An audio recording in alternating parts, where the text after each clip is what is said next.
Okay, now from this end, it looks non-jittery this time. So let's find out. It looks actually perfectly fine at this point. So when you guys hop in there, let me know. I'll just keep talking, and hopefully we can get some folks into the new live stream. My apologies, as usual.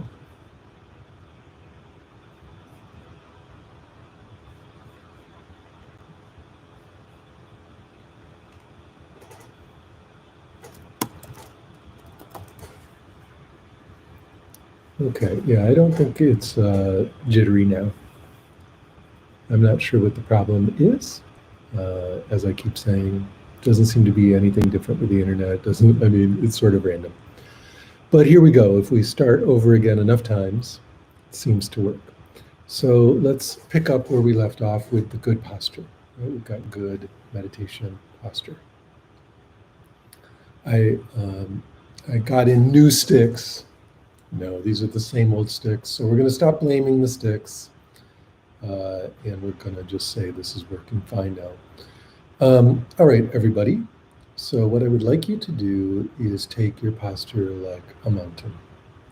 Right? You are sitting in mountain pose.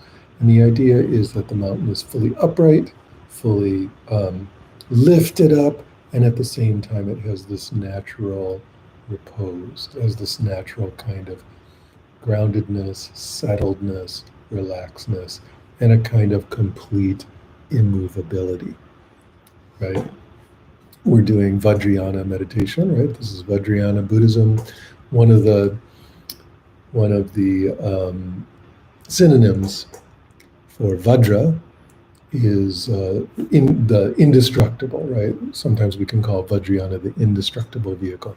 This mountain pose, I want you to take the pose of immovability, indestructibility, right? So actually even taking our pose, our meditation pose, really makes a big difference, okay? So I want you to not be sloppy, have your posture be good. Don't be leaning back against something if you can possibly do it, unless you have a physical condition that makes that difficult. I'd like you to sit up away from the back of the chair like I'm doing, like the chair back is way back there and I'm up here with my back unsupported, right? Remember, elbows are not out here, they're at your side. So getting that posture just right is really, really helpful. And once we get in the posture, we totally settle in, not going to move. The next thing I want to do is set the intention for the meditation. We set the intention basically saying something to ourselves like, we're going to meditate to awaken or to deepen our awakening for the sake of ourselves and all other beings. That's the basic idea, right? We're not just doing this for ourselves, we're doing it for the people around us, the animals around us, the world around us. There's a goal here. I know people think there's not supposed to be a goal in meditation, but that's during the sit. We want to set that aside. But outside the sit, we can really say, hey, we're doing this for a reason, and the reason's important.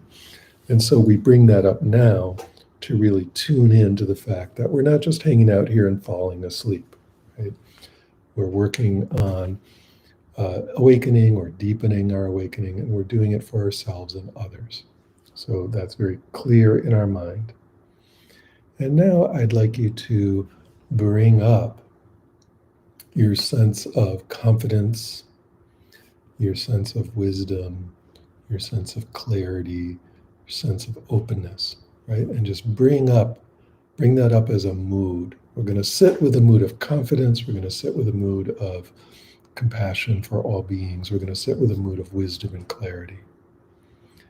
All right, and we're calling that rousing bodhicitta, right? Part of it is saying we're doing this for the sake of all beings, and the other part is like this kind of mood of confidence, clarity, and even, let's say, a kind of nobility. Why do we say nobility? It's really interesting. It's because we have a Buddha nature, right? We have a Buddha nature within us. And remember that the Buddha used to be called like the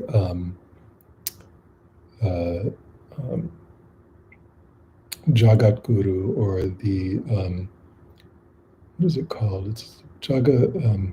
I can't think of the Sanskrit word, but in English it means the world conqueror. Right when the Buddha was born, the court astrologer said, well, he'll either be a world conquering monarch, like an emperor, king of kings, or he will be this big spiritual figure. And so, as a spiritual figure, as the Buddha, he was sometimes called like the world conquering monarch. But they meant it in a different way, right? They didn't mean that he did it through force of arms. They meant that he conquered the world through his wisdom and love and compassion. But notice it's nobility, right? There's a kind of world, it's a monarch. There's a certain sort of dignity and respect and nobility in the Buddha. And so we also tune into that in our Buddha nature. We tune in not only to the fact of our compassion, the fact of our confidence, the fact of our wisdom and clarity, but also this kind of nobility. Our Buddha nature has a certain kind of dignity and nobility. And remember, all beings have Buddha nature. We want to give that sense of, we want to recognize, I should say, that sense of dignity in all beings. Dignity for especially the people that we that are spat on by society, or second-class citizens in our society, or whatever. We want to remember that fundamental dignity and nobility that all human beings have. We want to remember that even for the other beings around us, right? We always want to tune into our own fundamental nobility, our own fundamental dignity, and also that for all other beings. It's a really, really important point. We don't want to skip over this. So that's rousing bodhicitta. Next, and we do this sometimes and we don't do it other times, but probably in your own practice, it would be good to do this every time. I want you to just take a moment and tune in your imagination to any deities, entities, or human beings, or ideas of people, entities, deities that want to help you meditate. And I want you to see them very clearly in your mind's eye. This could be the Buddha, this could be Moses, Jesus, it could be Green Tara, it could be Saraswati, Krodkali, right? Whatever, but it's got to really resonate and be real for you. And if you're a good visualizer, you see them visually in your mind's eye, but maybe you're not so good at that. So I want you to just feel their presence in whatever way matters to you, but see them before you. These are your spiritual helpers, your spiritual guides, your sort of like figures that are important to you, who are helping you along the way. And you actually bow to them and ask for their help and guidance. Help to deepen my awakening, help to help me, help all beings, help me to have a good and clear meditation. And they're always joyous and happy. They're not judgmental, they're not difficult, they're incredibly loving, they're there for you. If you remember, many, many, many, many months ago, we did that mandala visualization, which you can go back and watch in the recording. And in the mandala visualization, we had the spiritual guides in front of us, right? So whether you realize it or not about the stuff I'm teaching you, I've got kind of a system going here that feeds back on itself, or that it has internal logic. And so we're just doing that front part of the mandala where we're bringing up these wisdom beings that are there to help and guide us. Okay, so let's do that. And now, having done all that, at long last, let's drop into meditating on our breathing. And if you remember, we always do this on the in-breath. We're feeling the breath going in the nose, down the trachea, expanding the chest, the diaphragm pulling down, the belly expanding, and so on. We're feeling all those areas of the body, or at least one of those areas of the body, continuously all the way down to the very, very bottom of the in-breath. Make sure you notice the end of the in-breath. You follow it all the way in, all the way in, all the way in, feeling the body the whole time until you feel the very end of the in-breath. And then you follow it all the way out, the belly contracting, the diaphragm going up, the rib cage collapsing, the air moving out the trachea and the nose, all the way, all the way, all the way, all the way, all the way to the very, very, very end of the out breath. And then you repeat the process. Okay, so you're with it the whole way, all the way in, all the way out. And we're going to play with this meditation in a bunch of ways tonight. So let's just settle in and do a few minutes of breathing in, contacting the in-breath all the way, continuously the whole time. Breathing out, contacting the out-breath continuously all the time. Okay? And what I want you to do is to notice carefully if you're getting distracted. Pay attention to paying attention. And if in paying attention to paying attention, you notice you're starting to drift or get off track, just bring attention back. Starting to drift and get off track, bring attention back gently and just keep doing this guiding process till you're getting the concentration continuously on the breath. Now, one of the things that can help you with this is to notice that, the breath is continuously going, right? And notice if there's any gaps in your coverage, right? This is like your cell phone coverage map. This is your awareness coverage map. Is there any spot in the breath where you lose it?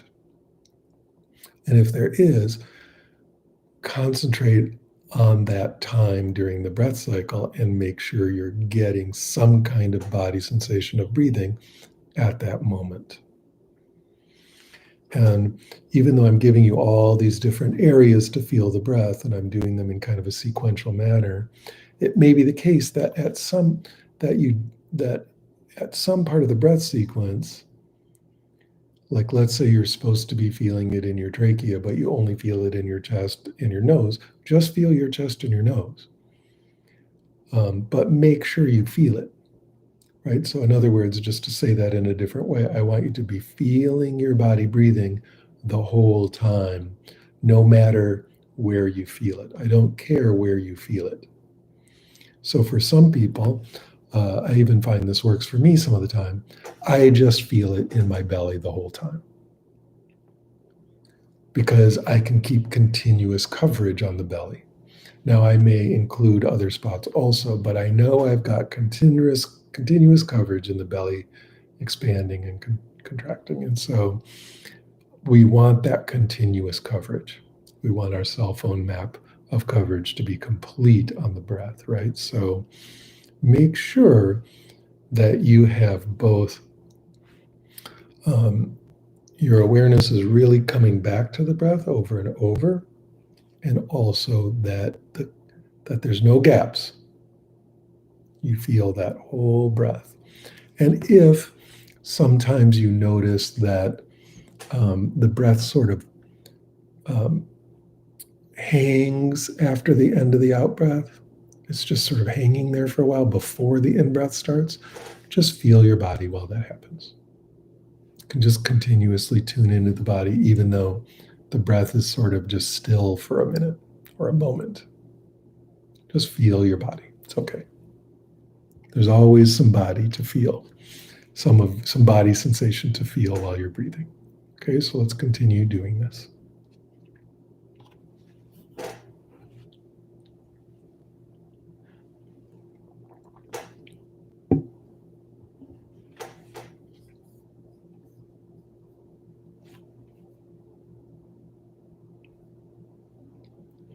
You can even pretend that you're a bodhisattva meditating, right? This is surprisingly helpful.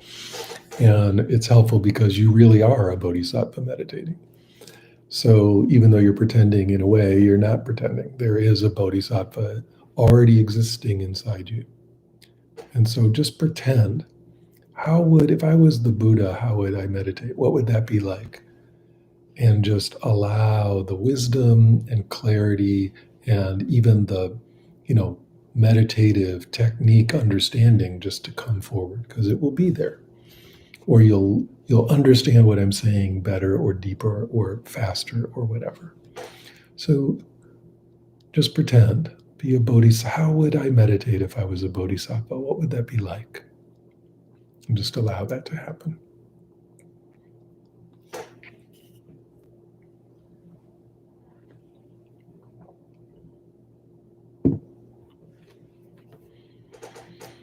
Okay, now we've got continuous coverage on the breath over time, right? But we want to include the second dimension of concentration. That first dimension of concentration is that your mind is on the breath the whole time. But now we want a second dimension, which is that the mind is completely absorbed in the breath. It's not doing other things. So I want you to begin to notice if you're thinking in the background, or your mind, you've got the breath going, but with half your attention, but the other half is off thinking about something else.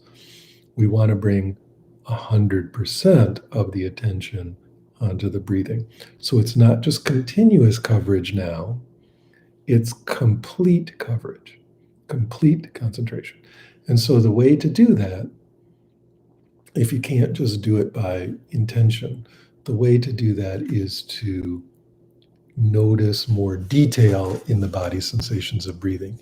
Get into every little tingle, every little vibration, every little texture, every little sensation in that breath in very, very, very high resolution. So we take it from 480 to HD, right? Take it up to HD. We want it to be tremendously clear, high detailed, physical sensations. Remember, this is not a visualization. We're not thinking about the breath, we're feeling it. So imagine you're putting your hand in one of those goop things, where it's like there's tremendous, there's all these different textures. People have put little, sand and BBs and sticks and leaves in the goop and mixed it all together. And imagine how that would feel.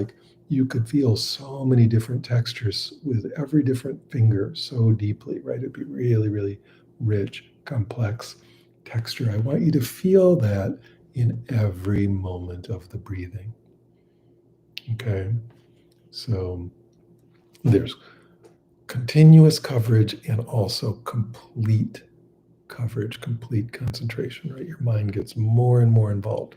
The more involved you get with the sensations of the breath, the less there will be any time for anything else going on in your mind. So, it's like how in your computer you can check which programs are using up all the computer processing cycles. We want concentrating on the breath to use up all the computer processing cycles.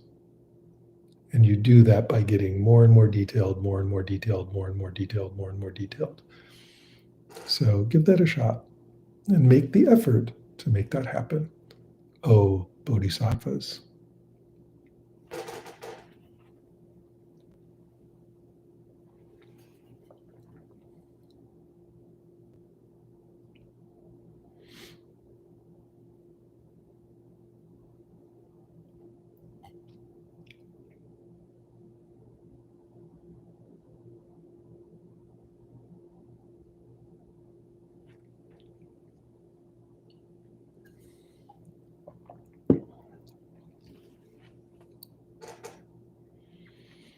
Now, notice if you really start digging into this, you can get some pretty good concentration going. You keep directing the mind at the breath. That's complete coverage. And you keep digging in, complete coverage. You keep getting more and more of the mind involved in the sensations of breathing. And what you'll find as you do that is there's less and less room for distraction, less and less room for thinking to arise. And so if you're noticing that there's gaps in the thinking, even short gaps, that's good. So what we're going to do now is I want you to drop out of the thinking mind, meaning don't do the breath meditation from thinking about it. You already know the instructions. You've already been doing it. Just move into allowing awareness to do it itself. And this is extremely easy. Just let go of thinking about how to do it or thinking about how to guide it. And instead, now that you've got the process going, just let awareness do it. Okay, and we don't have to be anything special about the awareness. It doesn't have to be big. It doesn't have to be timeless or vast or anything like that. Just outside the machinery of thinking. Okay, if you're getting confused, just come back to doing it the way you were doing it before.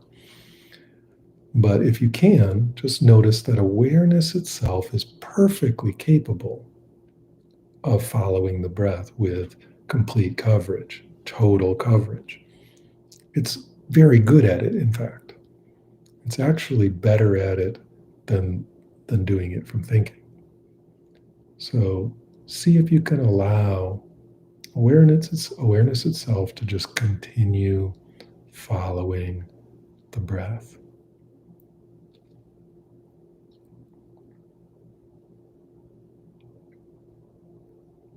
You should notice right away that this feels a lot more open, a lot easier, much more relaxed, and yet the coverage is better.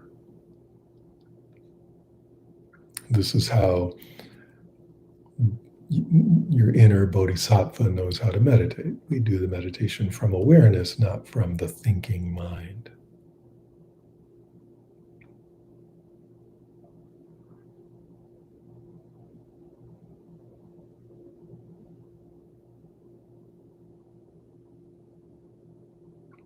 If you're sitting there thinking to yourself, I don't understand what he's saying, I wonder how you do this, notice that's all the thinking mind, which is fine. It can sit there and think, but that's not how to do this. We just relax and notice that we're already aware. Awareness is already aware of the breath. It doesn't require thinking to notice it. So just allow that already existing awareness of the breath to be continuously and deeply in contact with breathing.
Okay, now we're going to play with this a little bit further. And what I'd like you to do is to keep the awareness meditating on the breath in the background. So it's been in the foreground, we've been making it 100% of attention. But now just let it go on kind of in the background. And instead, I want you to just notice awareness. So you're just noticing this wide open awareness, but we're keeping a little toehold. We're still meditating on the breath, kind of, with our pinky toe, one pinky toe. The left pinky toe is continuing to meditate on the breathing with awareness. But the rest of attention is just on the awareness itself. It's not getting involved in thought. It's not getting involved in the room around you. It's not getting involved in anything. It's just noticing itself. Give that a shot.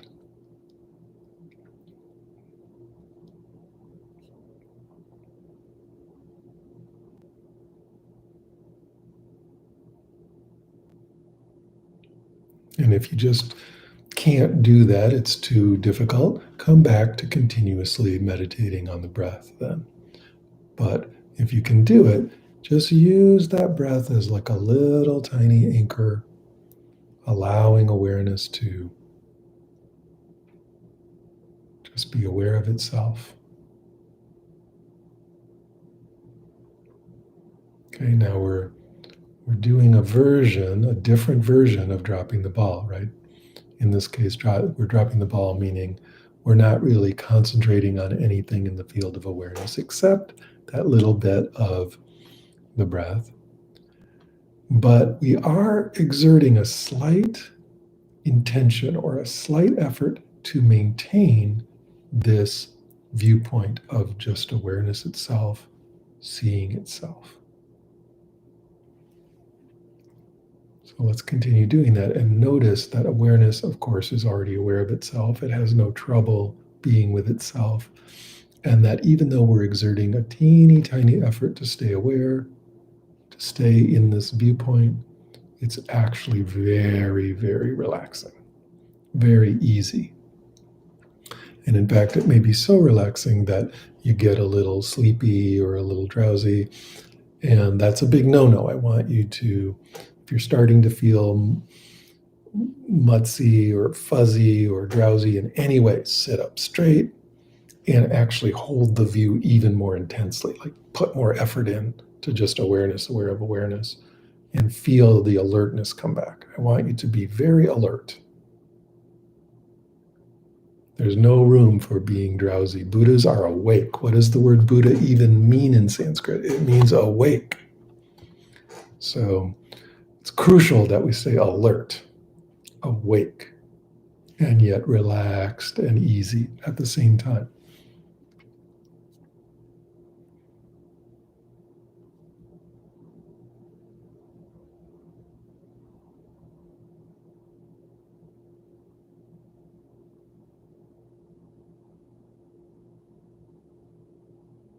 If thinking's going on, we're totally uninvolved with that thinking.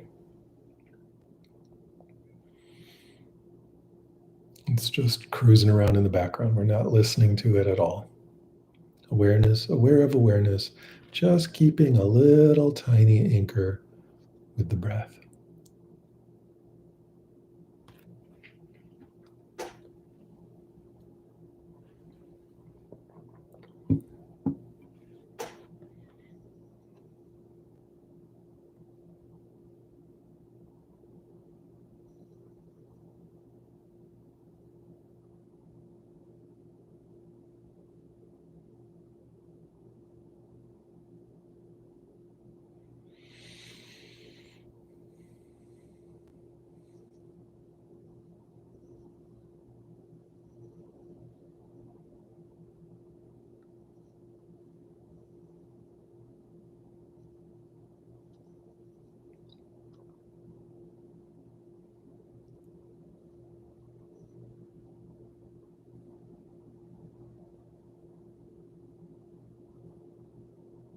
Okay, good.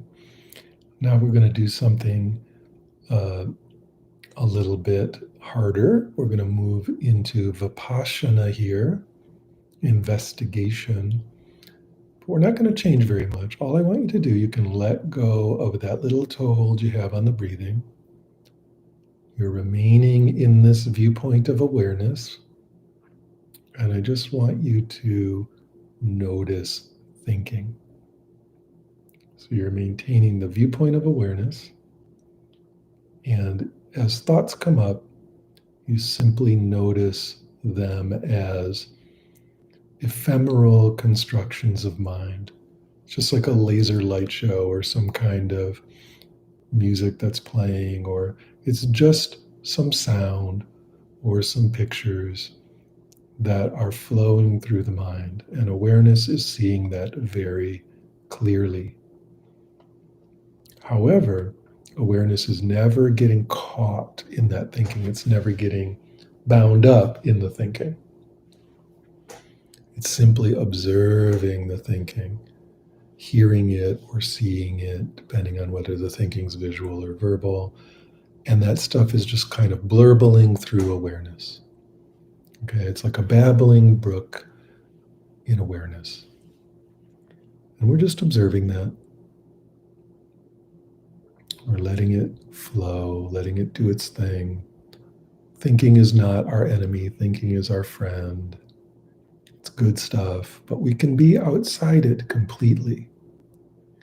Awareness simply observing it, noticing its movement and what we would call its emptiness, meaning its ephemerality, its dreamlike nature, the fact that it's sort of there and not there, the fact that it is kind of arising and passing, just these mental constructions.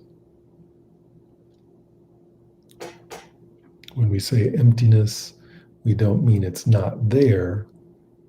We mean that it's not as solid or real as it sometimes seems. With thinking, we tend to get really bound up. We tend to get really caught and down inside it. But instead, we stay in awareness. We stay in this big view of awareness, simply allowing awareness itself to notice the thinking. If you do get caught up in the thought, all of a sudden you'll feel the awareness collapse. Now you're stuck inside a thought. That's okay. All you do is let go of the thought. You're dropping the ball, right? Come back to the view of awareness and go back to just noticing the churning thoughts. If there's no thoughts, that's fine. Just hang out in awareness. If you're in awareness and no thoughts are arising, totally fine. But we're not, right now we are doing Vipassana. So if you want to, you could actually induce thinking on purpose. Like bring up something from the days, bring up something about that you're thinking a lot about during the day, and just let it kind of spin so that you can get used to doing this thing of maintaining the view of awareness while observing the spinning thinking. And notice that awareness is not bothered by thinking in any way. It's not bothered in any way by that. Nothing wrong with those thoughts. It just remains unengaged with them.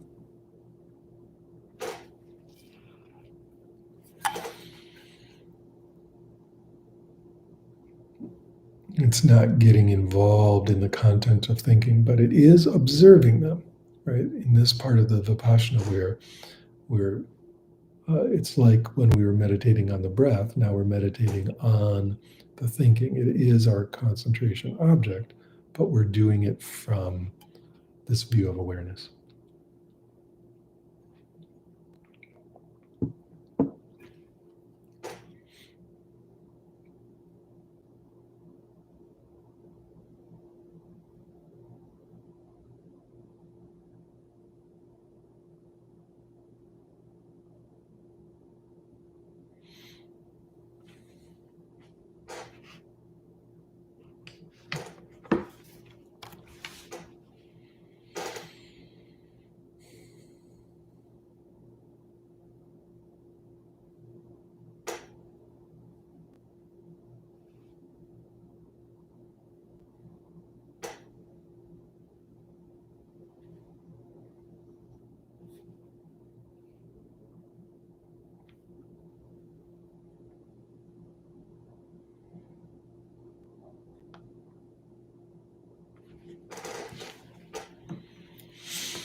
Maintaining the view of awareness, observing thought.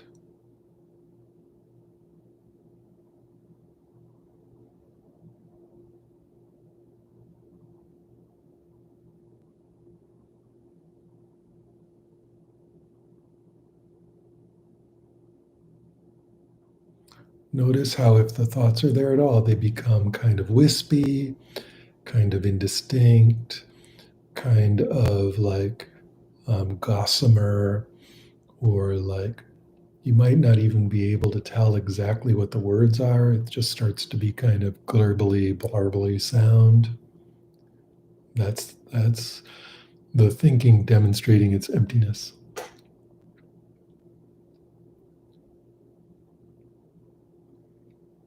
If over and over and over again you keep getting caught up by the thoughts, including any thoughts of how to meditate, then drop back to meditating on your breath and get yourself nice and concentrated again before trying this. Remember that thoughts about how to do the meditation are also thoughts. So you want to see the emptiness of those as well. Remembering that they're allowed to be there, you just want to see the emptiness.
Okay, good.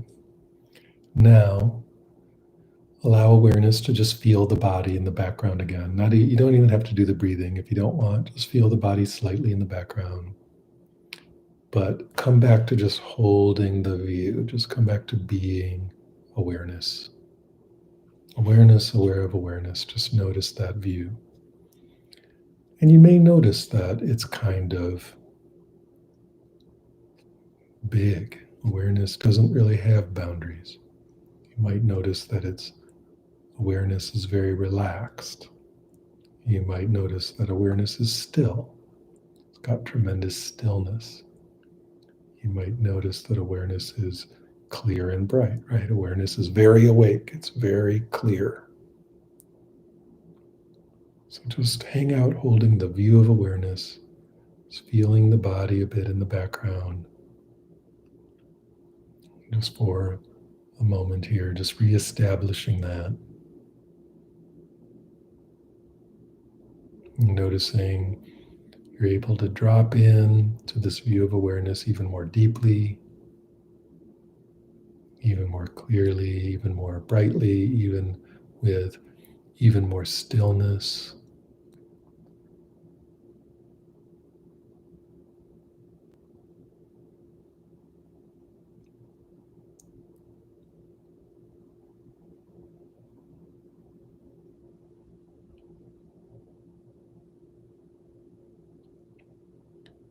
Good. And now I want you to do Vipassana on the body.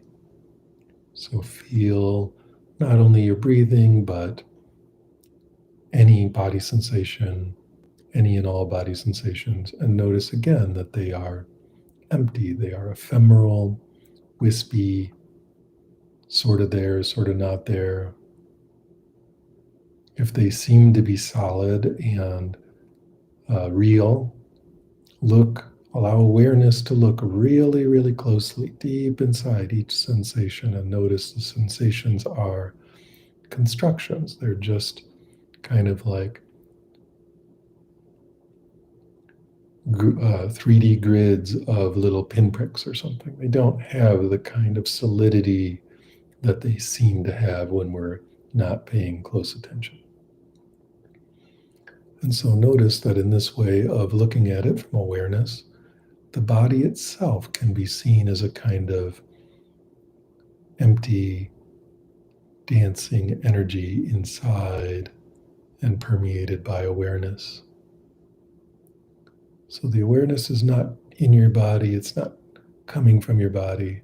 Rather, the body's inside awareness. The body arises in awareness and vanishes in awareness. It's a construction of awareness. So just notice that very, very clearly from awareness now. If you start thinking about it, then you're caught up in thinking again. So stop that, reestablish the view of awareness.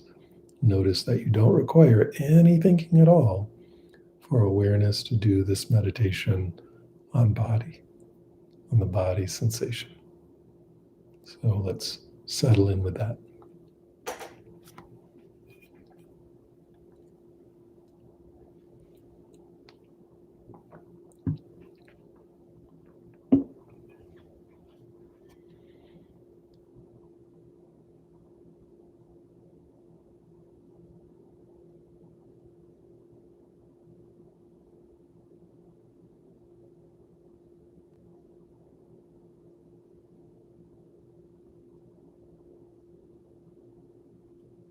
You're not doing any of this meditation from your mind. You're not doing it from thinking. Thinking is not required. You're doing the meditation from awareness, which is bright, clear awakeness. And it's spontaneous. The awareness is just there. It doesn't require anybody's help to be there. This is part of the Buddha nature. This is part of your already existing awakening, is that awareness is just present. So let that already existing, bright, clear, very, very detailed, very high speed awareness, just let that notice the emptiness, the ephemerality of body sensation.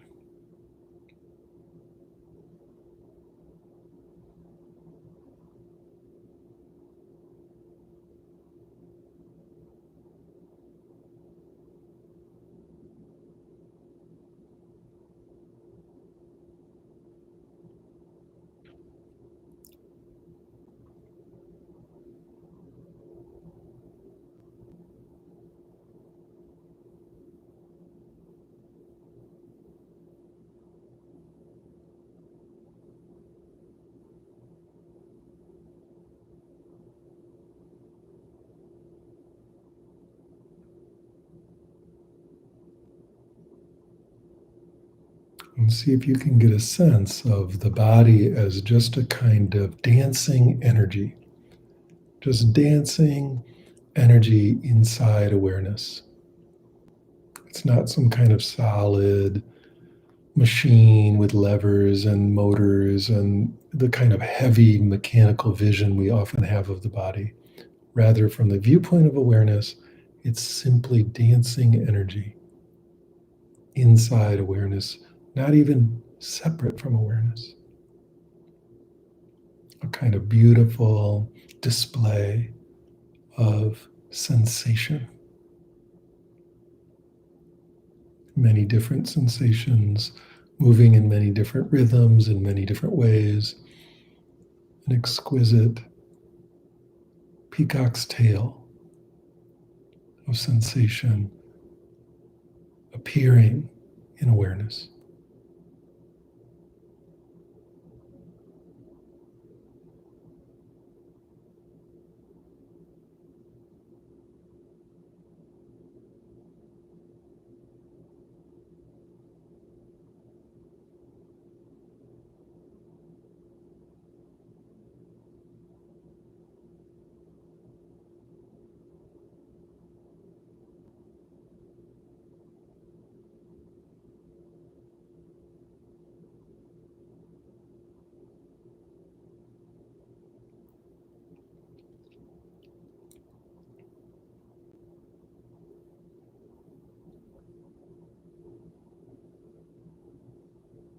And now let go of body sensation and come back to just holding the view of awareness.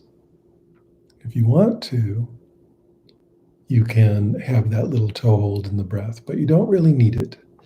Just lock on to the view here, lock on to coming from awareness, remembering that awareness can be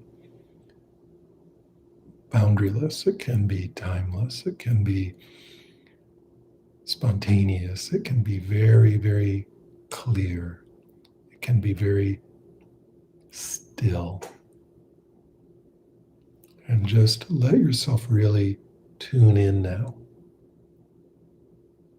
Tune in to just coming from awareness, not involved in thinking, not involved in even doing anything beyond just kind of stabilizing or holding that view.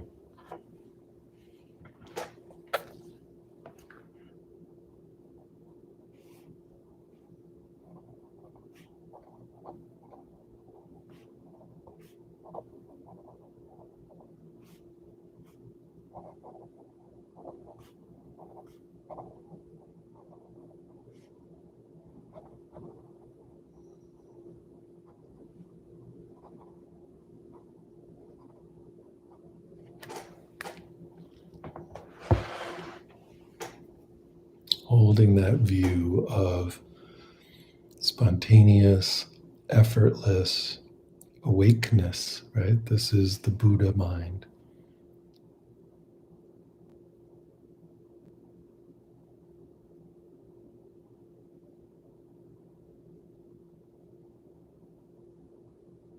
Notice that awareness itself takes no effort. You might be using a little effort to maintain the view, but the awareness itself takes no effort. Notice that it's tremendously still. Many things can be dancing through it, body sensations, thoughts, and all that, but the awareness itself, when we really hold the view, awareness itself is perfectly still. And it's been still since the beginning of the universe. There's absolutely no movement at all in that awareness.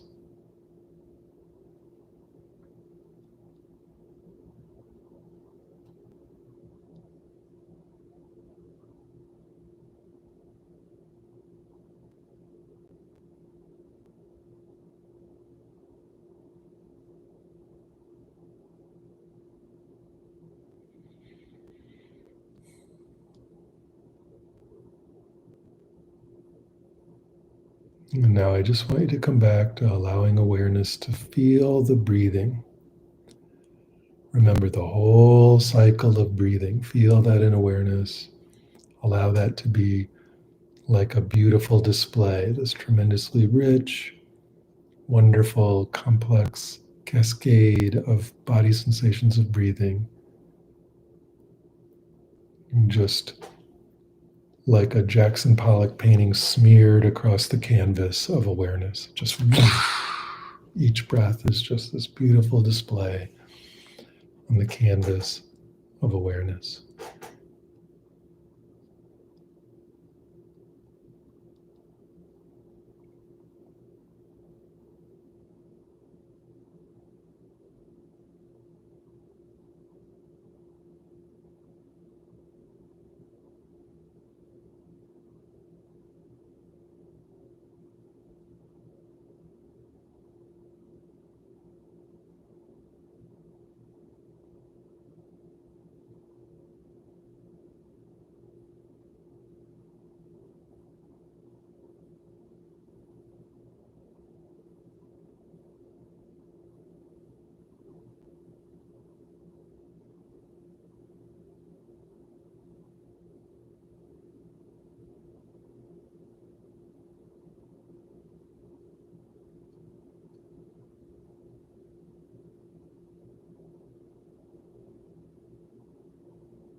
Okay, we're going to bring that to a close here. We're ending the meditation just a little bit early because we lost time with the messed up video feed. But I want to keep on track here with the clock. So let's let go of that meditation now. Allow your body to move and stretch. But notice as you're doing that, you don't have to come back into the thinking mind. You can move and stretch from awareness. And in fact, the thinking mind can still be bringing up its questions and writing them in the chat window. And awareness can be noticing that without getting involved. So I challenge you here, or I should say, I invite you here to maintain that view of awareness outside thought. It doesn't ever actually go away. All that happens is we get caught up in thinking or caught up in feeling or whatever. But it's always available to you to just stay in the awareness now that you've meditated on it for a long time. So allow yourself to, come out of the meditation, and yet, if you can, stay centered in this awareness. Okay? So it's really important to understand that this awareness is like your birthright. Because you're an already existing bodhisattva, you have a Buddha nature, right? Or to talk about it in really a Vajrayana way, we would call it, there is the ground of being. The ground of your being is this awakened awareness, this Buddha level awareness. That is the actual ground of your being. That's where you're always coming from. Okay? In early Buddhism, they would talk about it as the Buddha nature. They would talk about it as the Tathagata Garbha, which is a very complex Sanskrit phrase that I would have a lot of fun telling you all the etymology of, but we're not going to do that tonight. Instead, I'll just say there's other words for it, but the idea is, you've got this ground of being. And the ground of being is this vast, timeless, boundaryless, spontaneous, non-dual continuum of awareness, right? That is ever present. And so it's really important to remember that when we're meditating in this way, that it's not something special that you're generating. In one way of looking at it, in the traditional way of looking at it, it's the least special thing in the world. It's the one thing that's, in the sense that it's the one thing that's always there. It's not somehow a new thing you're creating by meditating. All we're doing when we're meditating is getting the clouds out of the way. It's as if this ground of being, this Buddha nature, is a sun, and the thinking and all our preoccupations are kind of the clouds. And the meditation is not to make the sun brighter, it's just to kind of allow the clouds to either part or to see through the clouds, right? We see their emptiness. And so if there's any effort at all in the meditation, it's simply to allow the clouds to become less of a problem or less of a block, and to allow the sunshine of your already existing Buddha nature, your already existing ground of being, to be much, much clearer, right? So it really helps when you sit down to remember, oh, I'm an already existing bodhisattva, in the sense that the ground of being is there, and the ground of being is already a fully awakened Buddha, right? So that's where we're coming from when we're meditating like this. That's why we do the bodhicitta invocation at the beginning, to help us remember that and to come from that place. And then the whole exercise is either to be holding that view, in other words, resting in the ground of being more and more completely. That's one thing we're doing. The other thing we're doing is then using that awareness to look at the objects that are obscuring it. In other words, using the sunshine to see the clouds more clearly, so that the sunshine can just pass through them unimpeded, right? They get wispier and they become less of a problem. So that's all we're doing. We're tuning into the ground of being, and then we're seeing through. And notice, it's another very important point, there's no bad thoughts. All thoughts are welcome. It's not like we have to only have beautiful thoughts or something. All thoughts are welcome, because awareness sees through them all equally. And same thing with emotions. It's not like, oh, I can only have good emotions and not bad emotions. In this way of working, all emotions are welcome. We don't distinguish between the content of thought or the content of emotion, in the sense that they all arise from the ground of being. They all return to the ground of being. And while they're doing their magnificent display, they're just a beautiful expression of the ground of being the whole time, right? They're always pure from the beginning. They're all welcome and perfect from the beginning, right? We're not, in this meditation we did tonight, we're not getting in there and manipulating and controlling and changing them. Now we can do that, of course, as part of our meditation, but we want to always remember this important point, that everything is an expression of the ground of being. So that means everything has some kind of deep awakening at its core, including all our thoughts, all our feelings, all our stuff that we, the horrible stuff in the basement of our Freudian unconscious or whatever. All of that is actually beautiful, enlightened expression of awakening when it's seen through the ground of being. Now, of course, if we're noticing that stuff from the thinking mind or whatever, on that relative level, yep, it has all the negative qualities that we would normally associate with it. So we're kind of working with some interesting stuff here. There's a couple questions that came up early on. One was where to register for future sessions. Remember, this is YouTube. You don't register, you just subscribe to this channel. And then when you subscribe to the channel, you make sure you click the box that says notify me when there's a live meditation. So just use all the regular YouTube stuff you would use. Subscribe to the channel, click to be notified. You'll get a notification when this is occurring. You'll get 3 notifications when we have to have 3 new streams right at the beginning, right?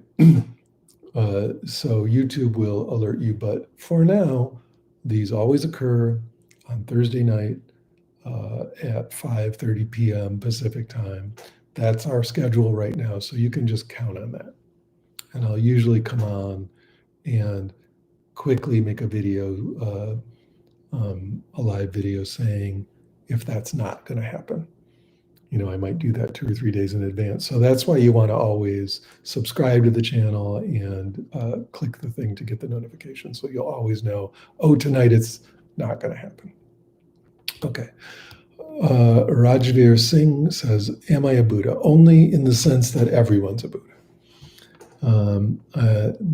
That's it. Ashmin is answering Leo Tarado's question about notification. But actually, like I say, you got to subscribe to make that work. Glenn says, when I try to shift into pure awareness, I feel a strong, continuous strobing sensation in my head, and I feel stuck to it. Does awareness always have a subject it is aware of? No, it does not always have a subject it's aware of. It can just be aware of itself. Just hold the view. That's all. You might get this strobing, you might get funny sensations in your head. Usually that's just kind of a side effect of trying it out. As you do more of it, that sort of thing goes away. Don't get concerned about it. Just relax. Sometimes we're trying too hard. Like some people report their eyebrows get tense or their eyes get tense. It's because they're trying too hard. Remember, awareness is already there. It doesn't require some kind of super focus to notice. It's always there. Nicho Trees says, when making a life decision, how do you know when you're making a skillful choice? Can you ever be 100% sure of a decision? Are you just switching one suffering for the next? Now you're asking me about making life decisions. And I'm probably the worst person in the world to ask about how to make life decisions. I've made just as many stupid, fucked up life decisions as anybody else, right? That's a whole other topic.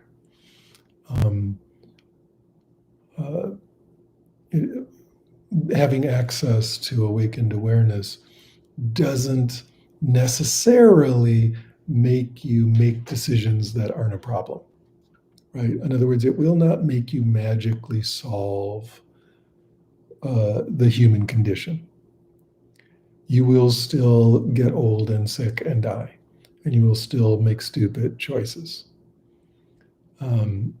However, what it will do is allow you to have much less suffering about those human condition events, right? Awareness understands the human condition. So in other words, if you want skill at making life decisions, that's a special area of study, right? And that's very practical. That doesn't require meditation. That requires like getting some, what we used to call home economic skills, like learn how to manage your bank account and learn to make good choices with saving and stuff like that. It's all very practical. If it has to do with life decisions about, even about meaning, like, do I want to be a poet or do I want to work in a factory? Anything like that. Of course, tune in with how you feel about that, but also all the practical, normal, real world conditions apply. We don't get to say, because I'm meditating, that can all just be magical. I just don't support that. I've done that a lot, and sometimes it works and sometimes it doesn't. It's, I would say, the voice of experience here. You probably want to make sure you're being at least relatively practical all the time, okay? So we'll just move on from there. There's other people to ask about making life decisions who are probably better at that than I am. But thank you for your question.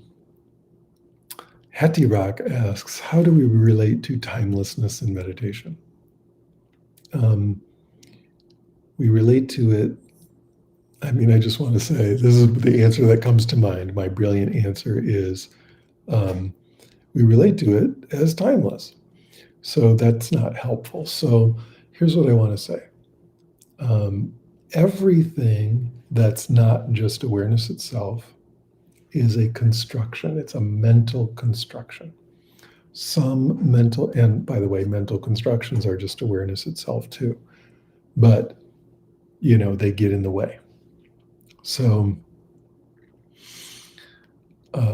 some mental constructions are very easy to recognize as mental constructions, right? We all understand that when we are thinking words in our head, that those are just words in our head generated by our mind.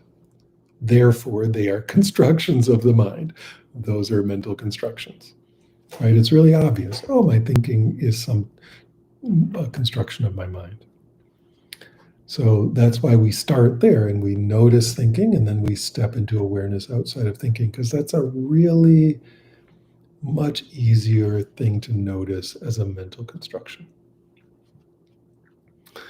But then things get harder to recognize as mental constructions. Most of the time, we don't instantly realize that emotions are mental constructions, but of course they are. Body sensations are mental constructions. But space and time are mental constructions too. And that's a little deeper, that's a little harder to notice. The easy way to notice the mental construction of space is to do it in kind of a funny way. We just notice there's no boundaries. For there to be space, we have to put up delineations. Oh, the wall's over there and the ceiling's up there. The back of my head's here. The water tower is over there a couple hundred yards. That kind of stuff. Those are boundaries. And our brain is making all that. That's a mental map that we're holding in our head. And so when I say vast spacious awareness, what I'm saying is let go of keeping all that map in your mind. And all of a sudden you'll notice it's just boundaryless space. You don't know how big it is or how small it is. It just doesn't have any map in it. So we're letting go of the mental construction of space. If you go back a couple of videos, there's one where I really go into that very deeply. Timelessness is the same thing, right? So let's just go through this kind of logically.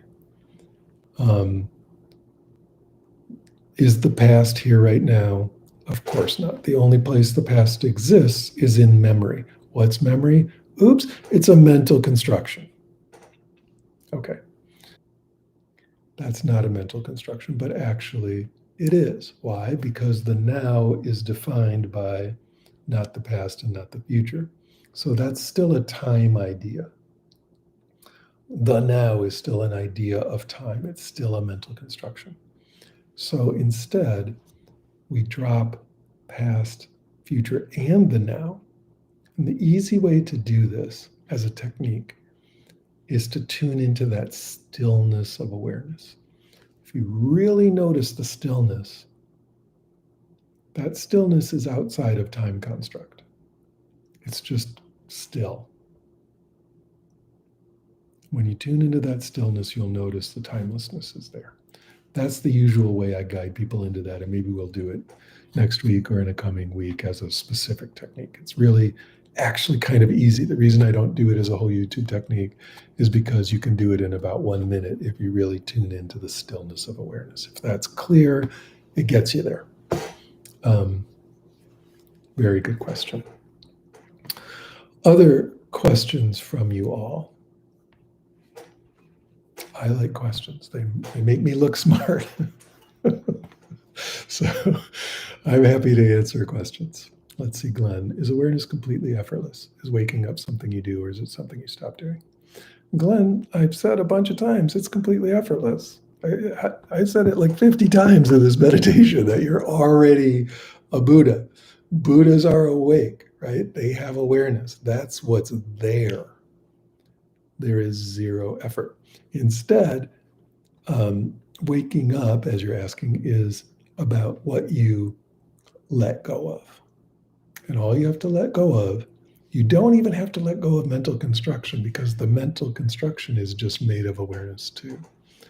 All the entire process is just noticing mental constructs are mental constructs. That's it. That's what Buddhism calls emptiness. Emptiness equals mental construction. That's how you understand that term. Don't think it means vacuum, void, nothing there. That's not the idea. The idea is notice that it's a mental construction. And then you don't even have to stop making the constructions. It's not even that hard. You just notice their constructedness. That's it. That's it. Zeph Barber is in the Thich Nhat Hanh camp yelling that emptiness is interconnectedness.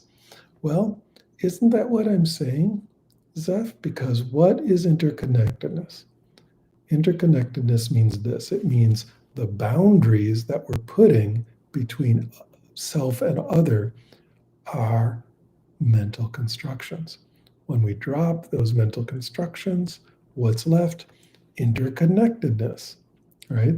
That's what's there. So emptiness is interconnectedness. Yes. However, if you make interconnectedness into a mental construct, you're missing the point. Interconnectedness is a mental concept too. You got to drop it. Oh, Aaron. Hi, Vardo. My friend Aaron Smith is here. So nice to have you on the meditation tonight.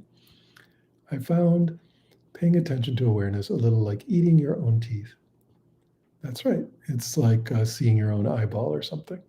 But all that means is that you're making it too hard. You're imagining that seeing awareness is something that you have to do with your mind, right? And so drop that sense that it's a doing. Awareness is already aware, so all you're doing is getting out of the way. It's really much easier than eating your own teeth, which sounds hard. Just let it be aware of itself. Don't get in the way with the thinking mind, right? That's really what you're describing, is the thinking mind starts getting in the way. Am I doing it right? Or how do I do it? Drop all that. Awareness is already aware. It's already aware of itself. That's all you do. It's super simple once you get the hang of it. Nico says, I feel like there's no free will. Everything happens by itself. I'm not even going to put my foot in that big sticky pile of glue about free will. Free will is like a metaphysical concept invented by Christianity. It could exist, it might not, who knows? We're not even going to go there. But I will agree with you, Nico. Everything, when you get deeply enough into this, it feels like everything's just happening. And that's not some kind of predestined prison. It feels like this tremendous spontaneous beauty. Isn't that funny?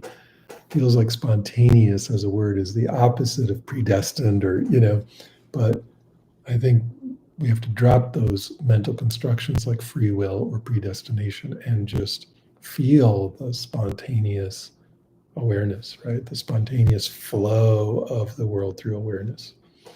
So let's just kind of drop out of those constructions. Now, time-wise, I'm going to end the questions here. Even though there's a bunch of questions that are great. So coming up, Scott was asking about reincarnation. Simple answer, I don't know. Do you? I have no idea about reincarnation.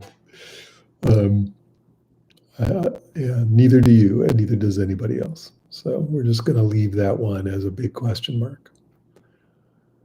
All right, you all. let's talk about generosity here. I put these meditations online out of the desire for everyone to have this meditation available for free. San Francisco Dharma Collective helps to sponsor these, helps to put them online, also out of their desire for all human beings everywhere on earth to have access to these meditations for free. They're completely free to the world. But remember, they're not free for me to do. They're not free for San Francisco Dharma Collective to do. We have websites, we have webcams, we have, internet bills, all that.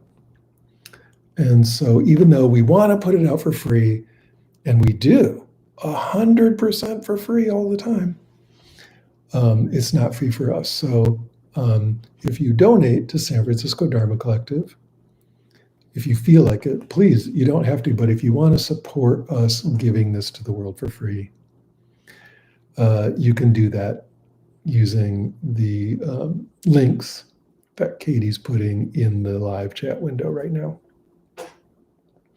Make sure you say this is for the Taft meditation so they know who to split the funds with. And on the other hand, if you don't have any money, who cares? I mean, I care that you have enough abundance to eat and have a roof over your head. But I don't care in the sense of you don't need to contribute to this. But you do have a heart and you do have a mind. And I want you to take the spirit of generosity that I'm offering you right now, the spirit of generosity from SFDC right now, the spirit of generosity and abundance, because we're just giving these meditations and our time and our energy and our equipment and our internet bills. We're giving that all away for free. I want you to take all that generosity and in whatever way makes sense to you, spread that around to your world. Give of yourself to other people. Make time to listen to your cat. Make time to clean up the world around you. Help somebody who needs help. Spend some time with somebody who needs just to be listened to. That's real generosity. That's generosity of spirit. And that is so much more important than any kind of financial generosity that we're asking for this particular thing. What I care about is that you find generosity of spirit and that you spread that generosity of spirit around to those around you. Notice who's suffering and, lend a hand, help them out. Notice who needs food or shelter or protection and do what you can. If you can't do something directly, do something for the organizations that do something directly, right? This is the thing about the world. This is the thing about the human condition. The human condition, or we'll even say the condition of all beings, of all sentient beings, is that, we can experience tough times. And we all do. And the way we get through that is we help each other out. That's generosity of spirit. And if nothing else comes of these meditations, it's like, for me, it's the Christmas Carol factor, the Scrooge factor, right? If nothing else comes from this, but your heart opens just a little bit to generosity of spirit for other beings. You're there for other beings just a little bit more. You buy a big Christmas goose for Tiny Tim or whatever, or you realize your heart explodes to the size of 10 Grinches plus 2. That makes it all worth it. Okay. So very good to see you tonight. Sorry we have these internet problems sometimes at the beginning, more often now for some reason. But you see what we do. We just start it over a couple times and then it works. So hang in there. If you're watching this video after the fact, you got to miss all that crazy Mishigas, and you can just watch the video. If you're watching the video after the fact, Please put any questions you have into the conversation window there, not the live chat, but the regular discussion window, and I'll do my best to answer your questions. Thank you all.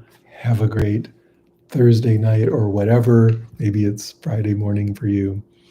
And I can't wait to see you again next week. Goodbye, Bodhisattvas. Go spread your generous heart to the world.